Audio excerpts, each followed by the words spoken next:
my dear students. In this tutorial, we will be discussing about the conductivity.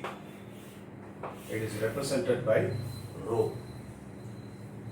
First of all, resistance is directly proportional to length of the conductor. Let me assume this is the conductor, maybe a copper wire or copper rod, and this is the area of cross section, and the length of conductor is L. So resistance is directly proportional to the length of the conductor. So when I increase the length, naturally there will be more resistance, and the same resistance is inversely proportional to area of cross section. Let me consider another wire with the area of cross section like this.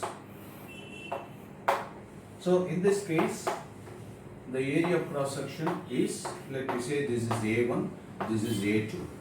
You know very well the A2 is less than A1. So what will happen when the area of cross section of the rod, the metal conductor, decreases?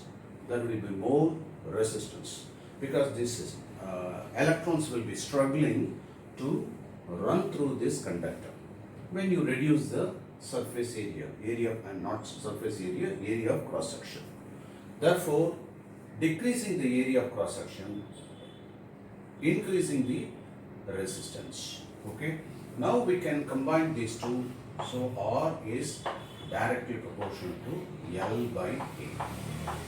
Now in this case, when we want to remove the proportionality, you have to introduce a constant, and that constant here is rho. Therefore, I am removing this proportionality by introducing a constant rho. So rho into L by A. Okay, L by A. Now this rho is resistivity. Rho is resistivity. And let me consider this rho. We will find out the expression for this rho. So RA, let us rearrange this equation.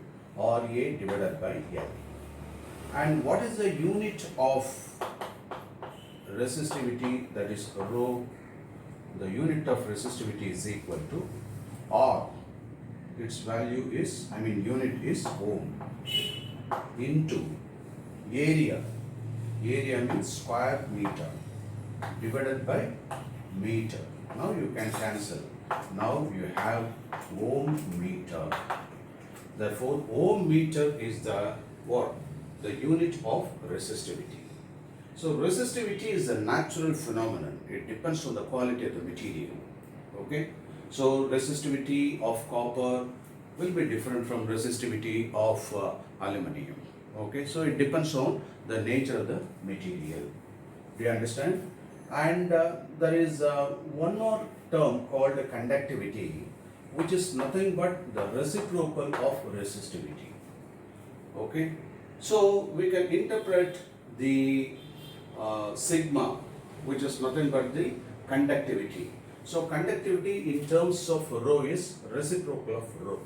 So let us express this. Therefore, sigma is equal to what?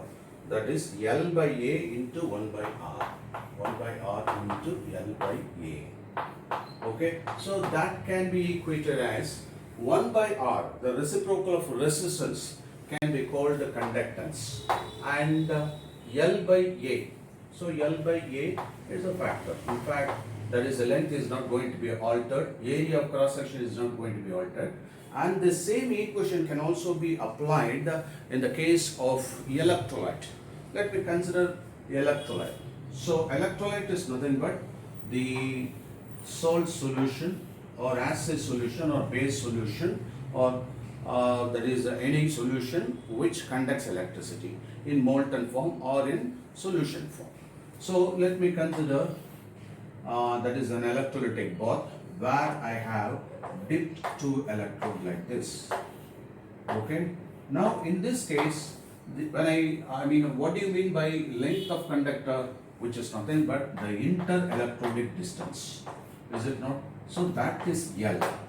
And what about the area of cross section, which is nothing but the surface area of the electrode, is it not? Surface area of the electrode. So in the case of a cell, this length of conductor and surface area is not going to be altered. It is designed by the cell manufacturer, and that is why this L by A can be called cell constant. You can put X. In that case, now what is the conductivity of an electrolytic solution, which is nothing but C into X. What is C? Conductance, that is the reciprocal of resistance. And what is X? X is nothing but the cell constant or cell manufacturer's constant or fabricator's constant. So L by A. Do you understand this? Right.